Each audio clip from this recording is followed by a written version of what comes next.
The entire penthouse froze, not because of gunfire, not because the Mafia boss arrived, but because someone had just committed suicide. In the center of the marble living room, beneath the cold glitter of the crystal chandelier, Janet Rios, the Korean Mafia kingpin's feared fiancée, raised her hand high and vicious, ready to strike another maid into silence like she'd done to dozens before. Every breath stopped. The guards by the elevator, the chef hiding in the kitchen doorway, the housekeeper clutching her cleaning cart, they all turned to stone. They knew what came next. Janet always drew blood when someone disrespected her. And today, the new girl had dared to look her in the eye. But the impossible happened. A dark hand shot up and caught Janet's wrist mid-air. Not trembling, not pleading, but firm as iron refusing to melt. It was Jennie Kidwell. The black maid hired only 3 days ago. The quiet woman nobody expected to even speak. Let alone grab the most dangerous woman in Seoul's underworld by the wrist, in front of everyone, like she had every right to. The entire staff gasped in horror. What? What do you think you're doing? Janet hissed, her face twisting between shock and rage. But before we dive into what happened next, if you love stories of courage that defy power, hit that subscribe button right now. This channel brings you tales of ordinary people doing extraordinary things when it matters most. And drop a comment telling me where you're watching from. I want to know where my brave viewers are located. Now, let's get back to the moment that changed everything in the Neil penthouse. 3 days earlier, Jennie Kidwell stood in the private elevator that shot up 72 floors like a bullet through glass and steel. Her reflection stared back at her from the polished mirror walls. A woman who'd crossed an ocean and learned 3 survival languages just to stand in this golden cage. The elevator didn't make a sound. That should have been her first warning. When the doors whispered open, she stepped into a penthouse that looked like it had been designed by someone who confused beauty with intimidation. Everything gleamed. The marble floors reflected the sky. The furniture sat in perfect angles like soldiers at attention. Even the air felt expensive, filtered and scented with something that smelled like jasmine mixed with fear. A man in a black suit stood waiting. No smile. No welcome. Just eyes that measured her worth in half a second and found it wanting. His name tag said, Head of Security. But his posture said, I've buried bodies and slept well after. You're the new hire, he said. Not a question. Yes, sir. Jennie Kidwell. I was told to report at. Follow me. Don't touch anything. Don't speak unless spoken to. Don't wander. He turned and walked, expecting her to keep up. She did. They moved through rooms that belonged in magazines, not homes. A living room with a chandelier that could crush a car. A dining table long enough to seat 20 strangers who'd never share a real meal. Windows that turned Seoul into a miniature city of toys and lights far below. Everything here existed to remind you how small you were. Other staff members moved like ghosts through the space. A young woman polishing already perfect silver. An older man arranging flowers that didn't need arranging. A girl who couldn't have been more than 19, folding towels with hands that shook slightly. None of them looked up when Jennie passed. None of them made eye contact with each other. The head of security stopped outside what looked like the service quarters. 2 more guards stood there, younger but carved from the same stone. They looked at Jennie the way wolves look at something that might be food or might be poison. Listen carefully, the head of security said. His voice dropping to something quieter and somehow more terrifying.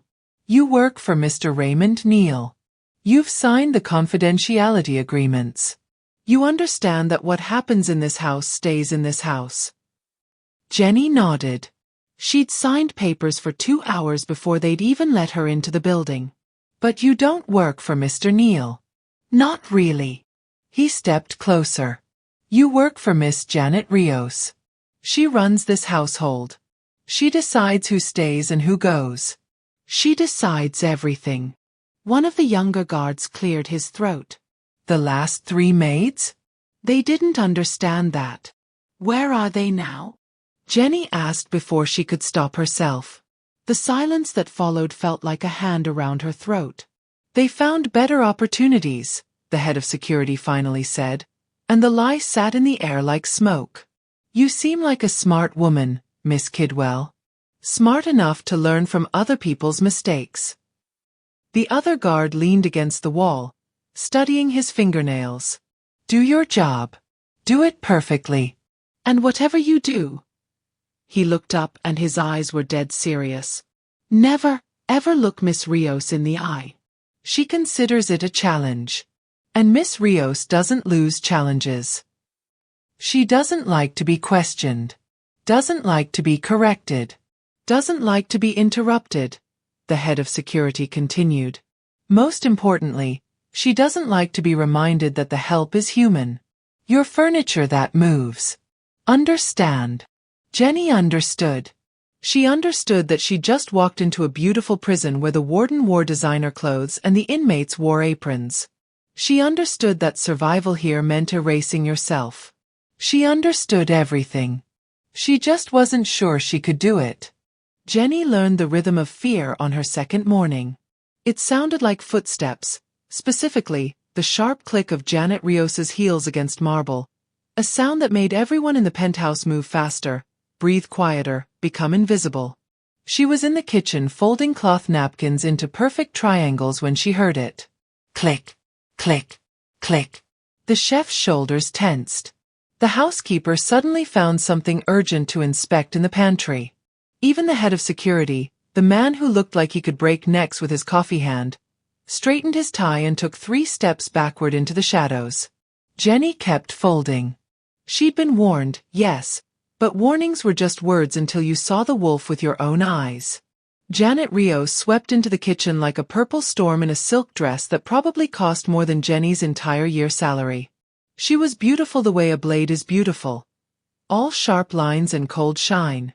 Her hair fell in perfect black waves. Her makeup looked airbrushed. But her eyes, those eyes scanned the room like a prison warden counting inmates. Where is she? Janet's voice could have frozen water. Where is that useless little laundry girl?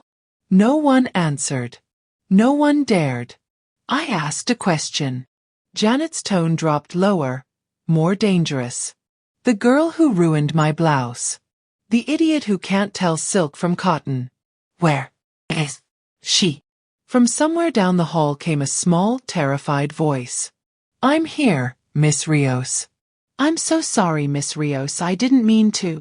A girl appeared in the doorway. She couldn't have been older than 18, with wide eyes and hands that twisted her apron into knots. Jennie recognized her from yesterday, the one folding towels with shaking hands. Now Jennie understood why they shook. You didn't mean to? Janet crossed the distance in 4 strides. You didn't mean to put my vintage Versace blouse in the same load as the kitchen towels? You didn't mean to turn a $5,000 piece of fabric into a rag. I'm sorry, I'll pay for it. I'll work extra hours, please. The slap came so fast Jennie almost missed it. But she heard it. Everyone heard it. The crack of palm against cheek echoed in the kitchen like a gunshot in a cathedral. The girl stumbled backward, her hand flying to her face. A red mark bloomed across her cheek like a flower made of pain. Tears spilled over, but she didn't make a sound. She'd learned not to. You'll pay for it? Janet laughed, and it was the ugliest sound Jennie had ever heard. With what? Your pathetic salary? It would take you 3 years. She grabbed the girl's chin, forcing her to make eye contact. Maybe I should just take it out of your worthless hide instead. Jennie's hands stopped folding. Every instinct in her body screamed to move, to speak, to do something.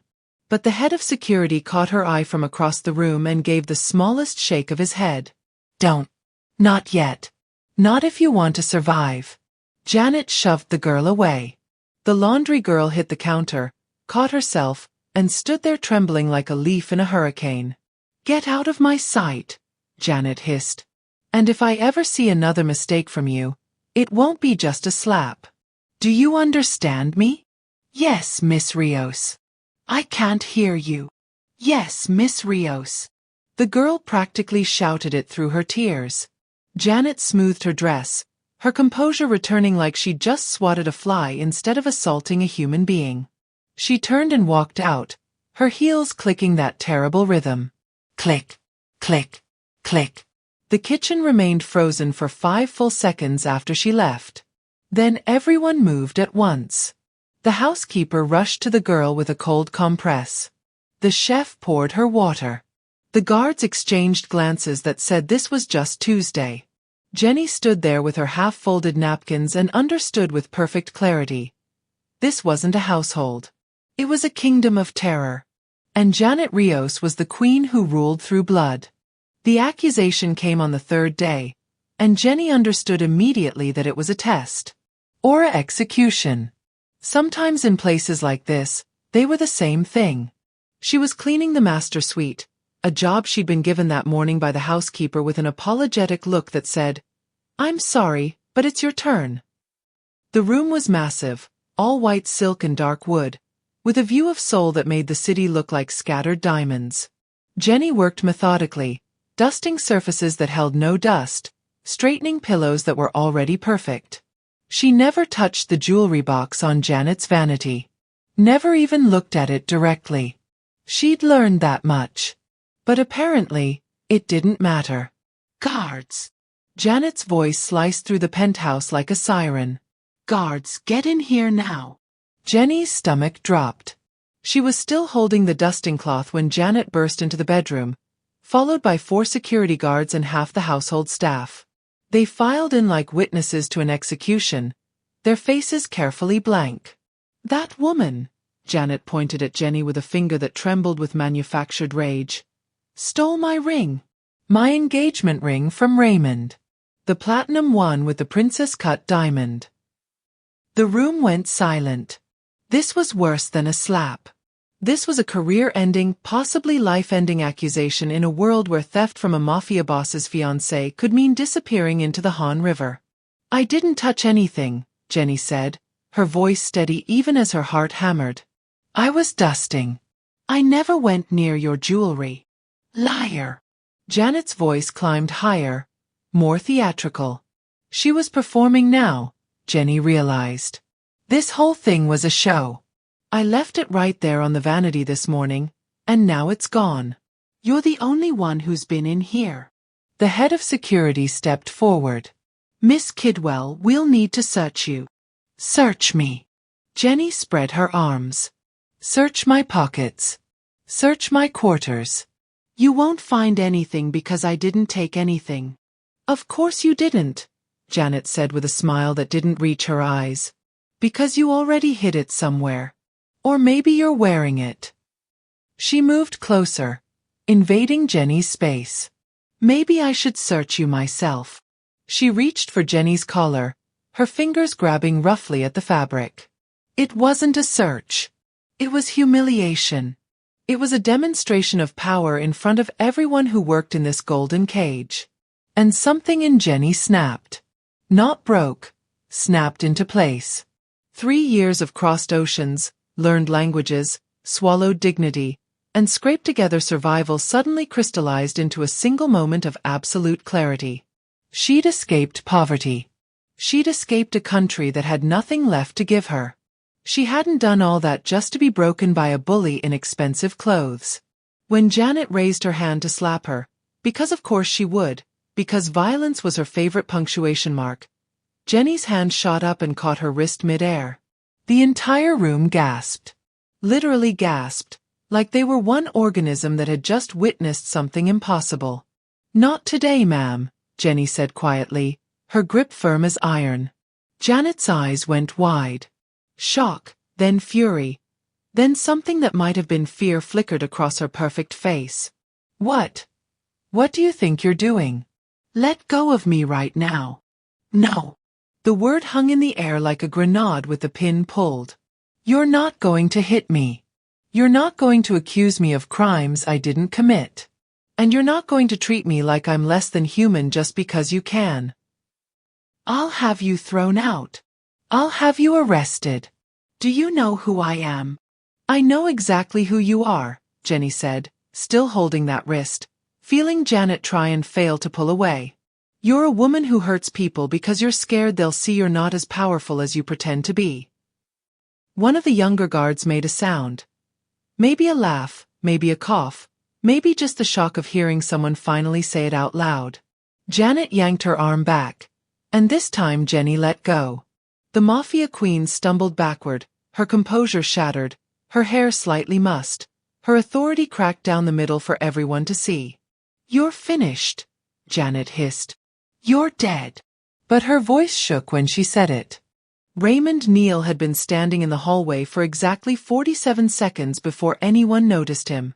He'd returned from a meeting in Gangnam, the kind of meeting where men in expensive suits discuss things that would never appear in any legal documents, and had come upstairs to change his shirt. The Penthouse was supposed to be his sanctuary, the one place in Seoul where he didn't have to calculate every word, every gesture, every breath. Instead, he'd walked into the sound of his fiancée's voice rising to that particular pitch that meant someone was about to have a very bad day. He'd stopped walking, listened, and then he'd moved quietly to the doorway of the master suite and watched. What he saw made something cold settle in his chest. Janet, his beautiful, sophisticated fiancée, grabbing at a maid like a street fighter. Janet, who was supposed to represent the legitimacy he'd spent 10 years building, raising her hand to strike. And then, the impossible part, the maid catching her wrist, holding it, refusing to let go. But it wasn't the physical confrontation that held Raymond's attention. It was the maid's face. Calm, dignified, unbroken. She looked like someone who'd seen worse than Janet Rios and survived it. She looked like someone who knew exactly what she was worth, even in a room full of people who wanted her to believe she was worth nothing. "Not today, ma'am," the maid said, and Raymond felt something shift in his understanding of his own household. When Janet finally noticed him standing there, her fury transformed instantly into something softer, more calculated. "Raymond, thank God you're here. This woman attacked me. She stole my ring and then I saw," Raymond said quietly. The room went even more silent, if that was possible. Every guard, every staff member, even Janet herself seemed to hold their breath. "You saw her attack me?" Janet moved toward him, her hand reaching for his arm. "Then you'll have her arrested. You'll have her removed immediately." Raymond looked past her to the maid, who stood perfectly still with her hands at her sides. She didn't plead, didn't beg, didn't even look particularly worried. She just waited, like someone who'd learned patience in a harder school than this one. "What's your name?" he asked. "Jennie Kidwell, sir." "How long have you worked here, Miss Kidwell?" 3 days, sir." 3 days. And already Janet had targeted her. Raymond had seen this pattern before. He'd just never let himself acknowledge it. The staff turnover, the way employees seemed to vanish after conflicts with Janet, the fear that lived in every corner of his home like a permanent resident. "Did you steal a ring?" he asked. "No, sir." "Did you attack Miss Rios?" "I stopped her from hitting me, sir. That's all." The honesty was almost shocking. No elaborate defense. No appeals to his mercy. Just simple truth, delivered like it was the only currency that mattered. Raymond turned to his head of security. "Search Miss Kidwell's quarters. Search her person if she consents. Find this ring." "Raymond, you can't seriously," Janet started. "I can and I will." He looked at his fiancée, really looked at her, maybe for the first time in months. "If the ring is missing, we'll find it. If Miss Kidwell stole it, she'll face consequences. But if the ring isn't missing," he let the sentence hang in the air like a blade. Janet's face went through several expressions in rapid succession. Shock, anger, and then something that looked uncomfortably like fear. "The ring is in my jewelry box," she said suddenly. "I just remembered. I put it in the wrong compartment. It was there all along." Her laugh sounded like breaking glass. "Silly me. All this fuss over nothing." No one in the room believed her. Raymond could see it in every face. The guards, the housekeeper, The other staff members who'd gathered like witnesses to a car crash. They all knew. They'd probably always known. Miss Kidwell, Raymond said, his voice carefully neutral. You're dismissed. Return to your duties. Jennie nodded once and walked out, her spine straight, her dignity intact. Raymond watched her go and wondered when his home had become a place where dignity was an act of rebellion. He wondered when he'd stopped noticing that the woman he planned to marry ruled through terror instead of respect. Most importantly, he wondered what else he'd been choosing not to see. The old woman appeared in the service elevator on the 5th day like a ghost with unfinished business. Jennie was carrying fresh linens to the guest quarters when the elevator doors opened and revealed her, a woman in her 70s, dressed in the traditional hanbok that domestic staff had worn a generation ago, her silver hair pulled back in a tight bun. Her face was a map of hard years and harder wisdom, carved with lines that spoke of things witnessed and never forgotten. She looked at Jennie with eyes that seemed to see straight through skin and bone into whatever lived underneath. You're the one who caught her wrist, the old woman said. Not a question. A confirmation. I'm sorry, do I know you? No. But I know you. She stepped out of the elevator with the slow, deliberate movement of someone whose body had earned its aches. Or I know what you are. Someone who doesn't know when to bend. Someone who thinks courage is enough. She shook her head. Come. Walk with me. We need to talk where the walls don't have ears. Jennie hesitated. She'd been warned about talking to unauthorized visitors, about breaking protocol, about doing anything that might give Janet another reason to target her. But something in the old woman's face made her follow. They walked to the service stairwell, a space the household staff used but the cameras didn't quite cover. The old woman moved slowly down 2 flights before she stopped and turned. My name is Madame Suk. I was the head housekeeper here for 23 years. I trained every maid who worked in this penthouse. I watched this household go from a home to a prison. Her voice was quiet but sharp as a knife. I retired 6 months ago.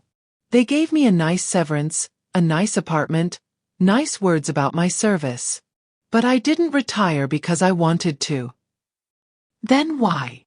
Because I couldn't watch anymore.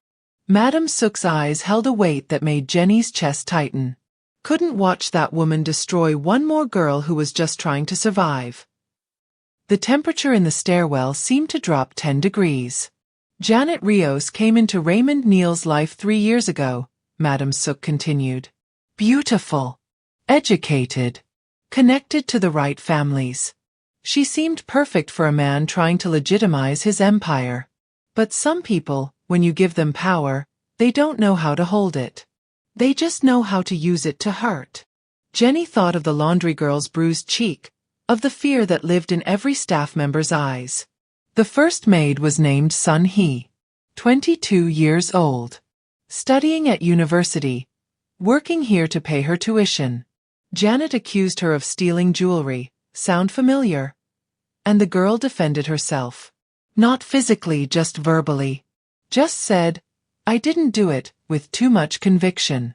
She disappeared 3 days later. Disappeared. The official story was she quit and went back to her hometown. But her mother called me, crying, asking if I'd seen her.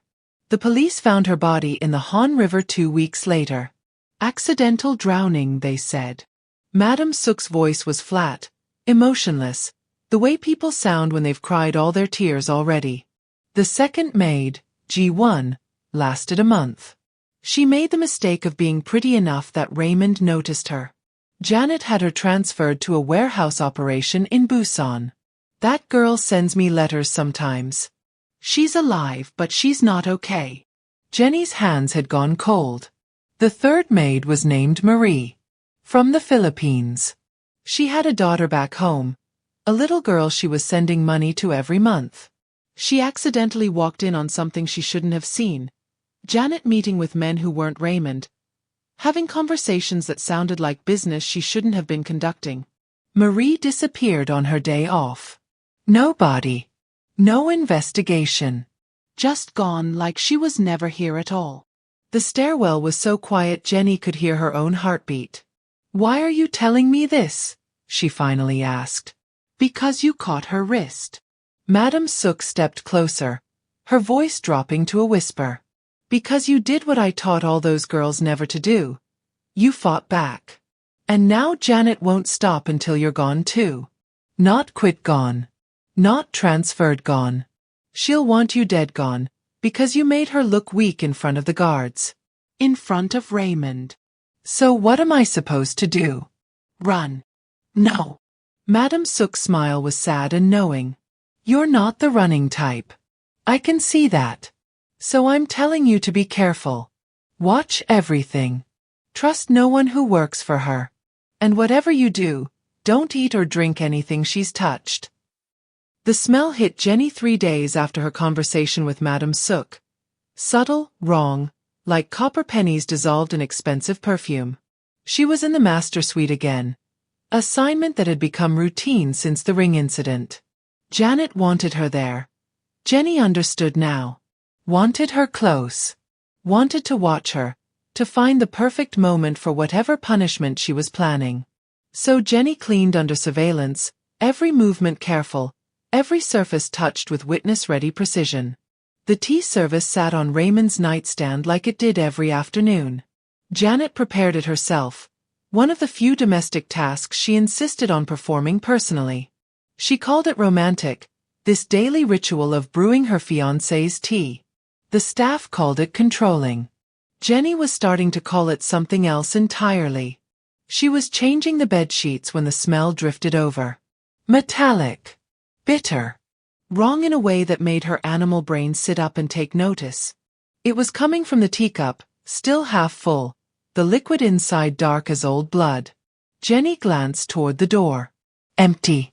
Janet was in her dressing room, talking loudly on the phone in rapid Korean mixed with English. The guards were stationed outside. No cameras in the bedroom, Raymond's one rule about privacy, even from his own security system. She moved to the nightstand. Looked at the tea. The smell was stronger up close, cutting through the jasmine and bergamot like a knife through silk. Don't eat or drink anything she's touched, Madame Sook had said. Jennie's eyes traveled across the nightstand. Raymond's watch. His reading glasses. A book of poetry in Korean that looked well loved. And there, barely visible behind a small jade figurine, something that didn't belong. She reached carefully, her fingers closing around cool glass. A vial. Small medical grade, the kind that held concentrated liquids.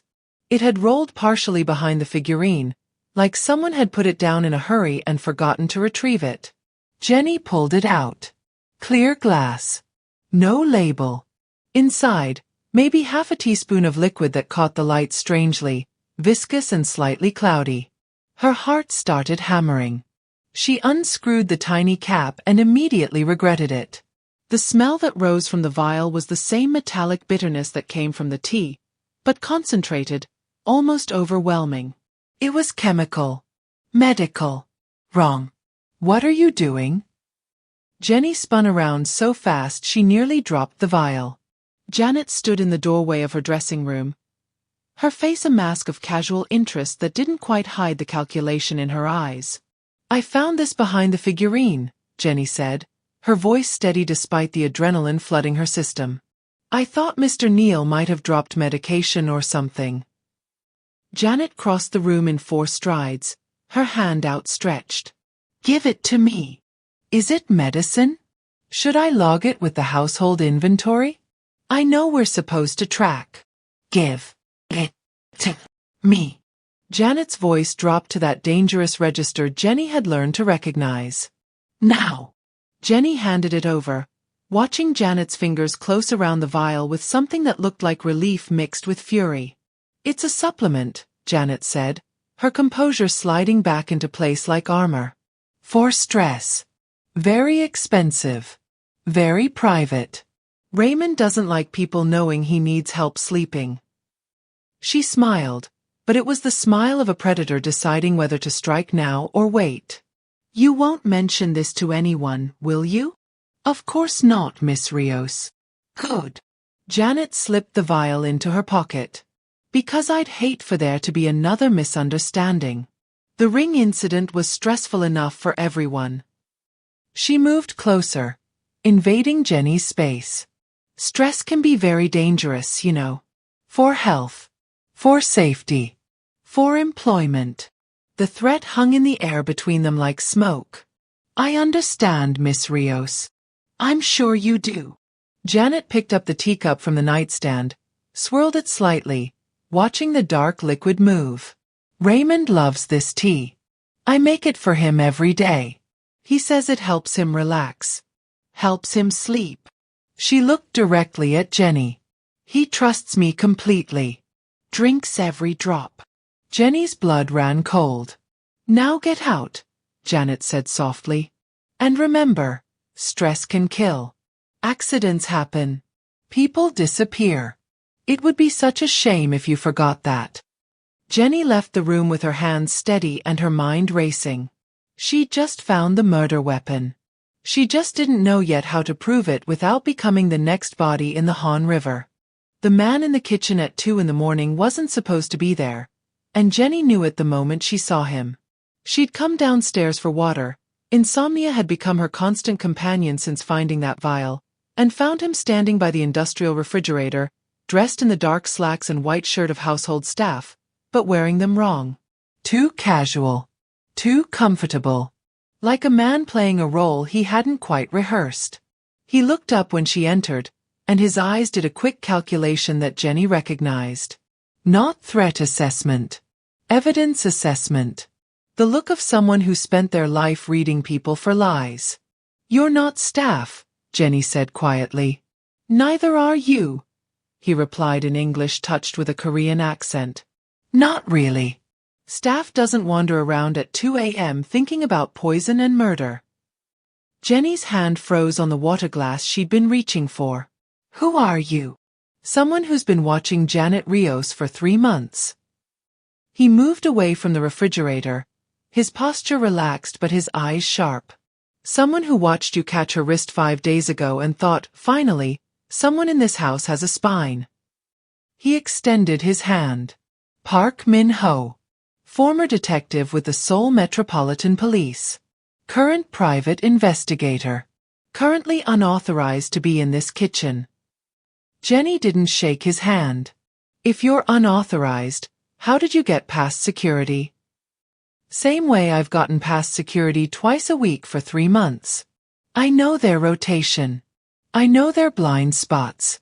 I know which guard smokes at 1:30 and leaves the service entrance unmonitored for exactly 6 minutes. He lowered his hand. I also know you found something in Raymond Neal's bedroom 3 days ago. Something that scared you enough that you haven't slept properly since. The kitchen suddenly felt smaller, more dangerous. Who hired you? Jennie asked. Someone who thinks Raymond Neal is being slowly murdered by his fiancée. Someone who thinks the previous household staff didn't just quit or have accidents. Min-ho pulled out his phone, swiped through several photos, and held it out to her. Recognize this? The photo showed a vial identical to the one Jennie had found. Same clear glass. Same viscous liquid. Where did you get that? From Janet's personal assistant, a woman who got suspicious when she was asked to pick up supplements from a pharmacy in Itaewon that specializes in medications that don't require prescriptions or paperwork. The kind of place where you can buy things that shouldn't be buyable. He swiped to another photo. This one showed a chemical analysis report. Thallium sulfate. A heavy metal poison. Tasteless. Almost odorless. Causes gradual system failure that looks like natural illness. The perfect murder weapon if you're patient. Jennie's hands had gone cold again. You tested it? The assistant kept a sample before delivering the order. Smart woman. Too smart. She quit 2 weeks ago and left the country. But not before she contacted someone who contacted me. Min-ho pocketed his phone. I've been building a case, but I need proof. I need evidence that connects Janet directly to the poison. I need someone inside who can document what she's doing. And you think I'm that person? I think you're the only person in this household who's brave enough and foolish enough to help. Everyone else is too scared. Too complicit. Too dead. His face was serious now, all pretense of casual conversation gone. Raymond Neal is a criminal, Miss Kidwell. I'm not naive about that.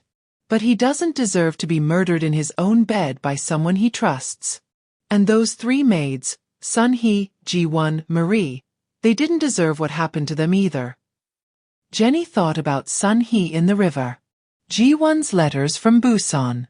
Marie's daughter waiting for money that would never come. What do you need me to do? Min-ho's expression shifted. Relief mixed with respect. First, you need to stop her from giving him that tea. Not obviously.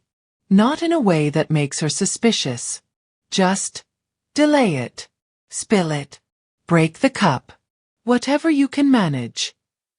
And then we document everything.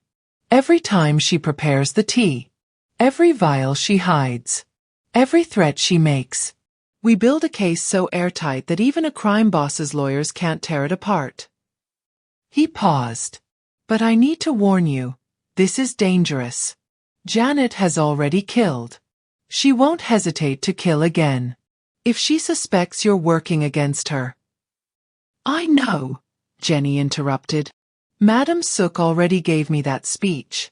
Stress can kill. Accidents happen. People disappear. Madam Sook. Min-ho smiled slightly.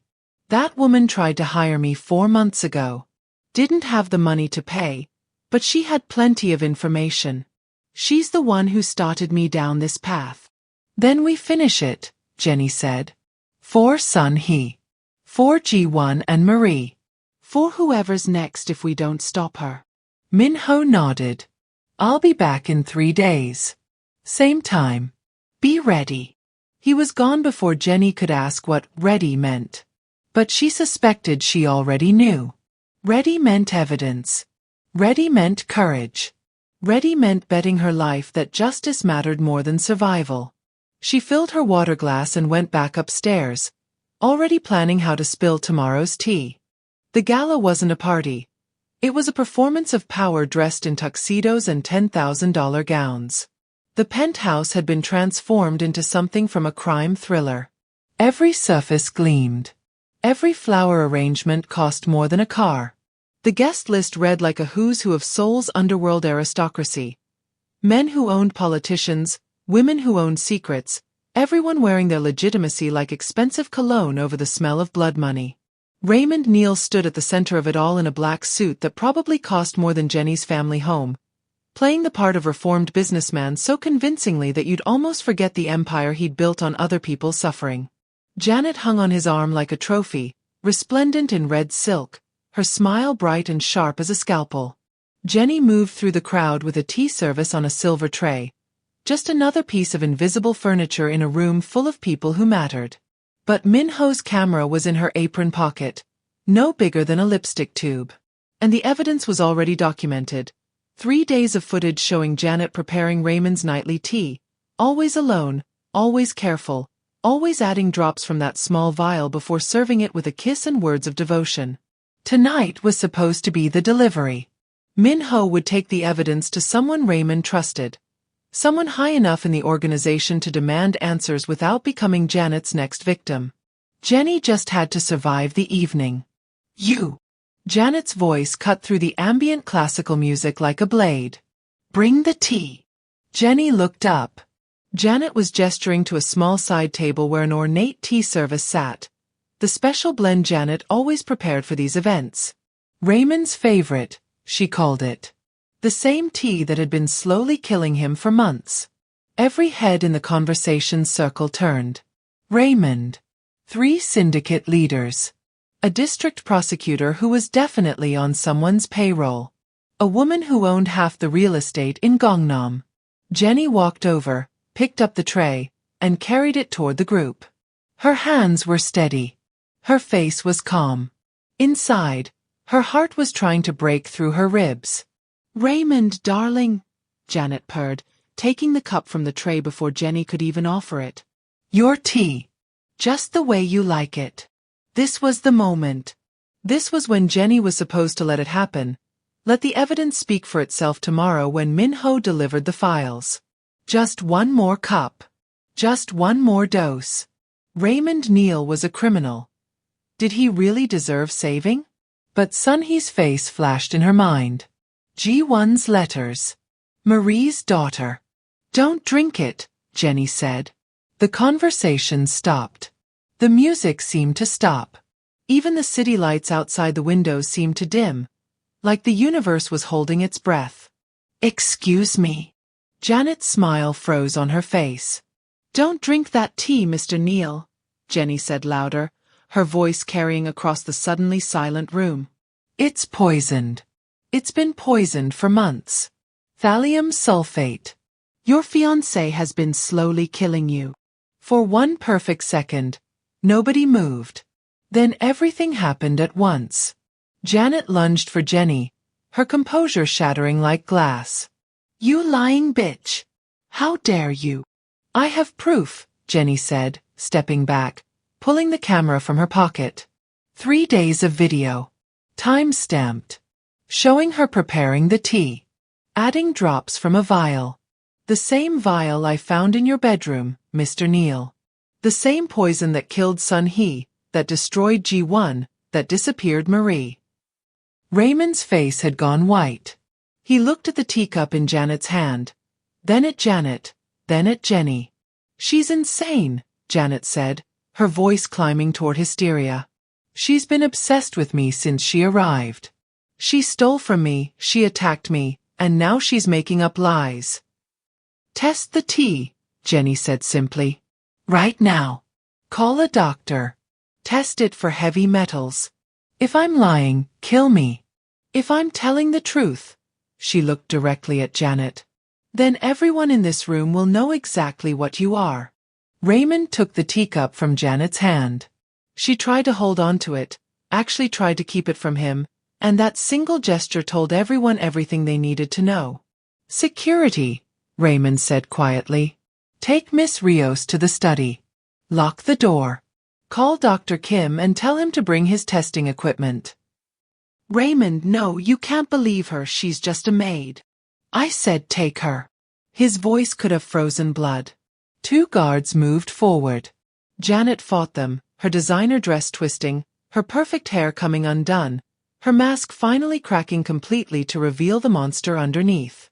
You're all fools, she screamed as they dragged her toward the study. He's a criminal. He deserves to die. I was doing the world a favor. The room remained silent even after she was gone. Every crime lord, every corrupt official, every person who'd built their life on moral compromise stood there looking at Jennie Kidwell, a maid who'd been in the house for 2 weeks, with something that might have been respect. Raymond stared at the teacup in his hand for a long moment. Then he looked at Jennie. You saved my life, he said. No, sir, Jennie replied. I just refused to let another person die because I was too scared to speak. The test results came back in 47 minutes. Thallium sulfate. Enough to kill a man 3 times over if he'd finished the cup. Enough to explain the fatigue Raymond had been attributing to stress, the tremors he'd blamed on too much coffee, the hair loss his doctor had called premature aging. Janet Rios was removed from the penthouse in handcuffs at 3 in the morning. Not by police. Raymond Neal's world didn't involve police unless absolutely necessary, but by men who worked for people Janet had underestimated. She screamed the entire way down 72 floors. Jennie heard later that she was on a plane to a private facility by dawn, the kind of place where people went to disappear legally, buried under paperwork and family shame and quiet financial settlements. The syndicate leaders who'd witnessed the revelation made it clear that attempted murder of a boss, even by a fiancé, carried consequences that transcended romance. Janet's family issued a formal apology. The engagement was dissolved. By morning, it was as if she'd never existed. But the household remembered. Jennie stood in the kitchen 3 days after the gala, watching the sunrise turn Seoul from gray to gold, and felt the difference in the air. The fear had lifted. Staff members made eye contact now. The laundry girl, whose name was Mi Sun, Jennie had learned, smiled sometimes. The guards nodded when she passed instead of looking through her like she was invisible. Miss Kidwell. Raymond Neal's voice came from the doorway. He looked different without the weight of slow poisoning dragging at him. Clearer. Stronger. More dangerous, but in a way that felt honest rather than hidden. May I speak with you? Of course, Mr. Neal. He walked to the window, stood beside her, both of them looking out at the city. I've been thinking about what you said. At the gala. About refusing to let another person die because you were too scared to speak. Jennie waited. I built this life on fear, Raymond said quietly. Fear is power in my world. Fear is currency. Fear is how you control territories, businesses, people. He turned to look at her. But somewhere along the way, I let fear control my own house. I let it live in my kitchen, my hallways, my bedroom. I let a woman terrorize my staff because I was too comfortable, too complacent, too willing to believe that peace at any cost was worth having. You didn't know. I knew. His voice was firm. Maybe not about the poison, but about the violence, the fear, the way people flinched when she entered a room. I knew. I just chose not to see it. The honesty was almost painful. 3 women are dead or destroyed because I chose comfort over justice in my own home, Raymond continued. That ends now. I'm restructuring the household. New protocols. New accountability. No one person has unchecked power over the staff. Everyone has someone they can report to safely. That's good, Jennie said. That's needed. And I'm offering you the position of household manager. He said it simply, like he was offering her tea instead of power. Full authority over domestic operations. Salary 5 times what you make now. Living quarters in the penthouse. Direct line to me if there are ever issues that need addressing. Jennie turned to stare at him. Mr. Neal, I've been here 2 weeks. 2 weeks and you did what no one else in this household had the courage to do. Not my guards. Not my advisors. Not the people I pay 6 figures to protect me. His expression was serious but not unkind. You caught her wrist when she tried to strike. You found the poison when everyone else walked past it. You risked your life to save mine, even though you had every reason to let me die for the things I've done. That's not about experience. That's about character. I'm not qualified. You're the only one who is. Raymond smiled slightly. Besides, Madame Sook already called to endorse you. Apparently she's been waiting months for someone exactly like you to show up. Jennie couldn't help but laugh. Of course Madame Sook had called. There's also the matter of Min Ho, Raymond continued. The private investigator who's been breaking into my kitchen twice a week. I'm offering him a position as head of household security. Someone outside the existing power structure who reports directly to you. You're not angry he was spying. I'm angry I needed a spy to tell me the truth. Raymond extended his hand. So what do you say, Miss Kidwell? Will you help me turn this place back into a home instead of a prison? Jennie looked at his hand. Thought about Sun Hee, Ji-won, and Marie. Thought about Mi-sun's smile this morning. Thought about the difference between surviving and actually living. She shook his hand. On one condition, she said. If I ever see anyone in this household abusing their power, treating staff like they're less than human, creating the kind of fear Janet created, I address it immediately. No matter who they are. Even if it's me? Especially if it's you. Raymond's smile was genuine this time. Then we have a deal. The sun finished rising over Seoul, turning the Han River into liquid gold. Somewhere in the penthouse behind them, Mi-sun was singing while she folded laundry. A guard laughed at something another guard said. The head chef was teaching someone a recipe instead of barking orders in silence. Peace, Jennie realized, wasn't the absence of conflict. It was the presence of justice. It was the knowledge that someone would catch your wrist before the blow landed. That someone would speak even when silence was safer. It was the sound of a household exhaling after holding its breath for 3 years. And for the first time since she'd arrived in Seoul, Jennie Kidwell felt like she was exactly where she was supposed to be. Sometimes the most revolutionary act is simply refusing to let cruelty become normal. In a world where power often means the freedom to hurt without consequence, Jennie Kidwell's story reminds us that dignity is not negotiable. That silence in the face of injustice makes us complicit. That one person's courage can dismantle an entire system built on fear. We all work in households of some kind. Offices, families, communities, where power imbalances exist. Where someone's cruelty gets excused because they're important, connected, or simply too uncomfortable to confront. Jennie's choice teaches us that speaking up, even when our voice shakes, even when we risk everything, is how we stop the cycle. How we honor the Sun-hees and Ji-wons and Marys who weren't saved. The question isn't whether we'll face our own Janet Rios. It's whether we'll have the courage to catch the wrist mid-strike. If this story moved you, hit that subscribe button and join our community of truth-tellers. Like this video if you believe dignity matters more than comfort. Share it with someone who needs to hear that their courage counts. And comment below. Tell me which moment resonated most. Was it the caught wrist? The tea revelation? The final handshake? Your voice matters. Use it.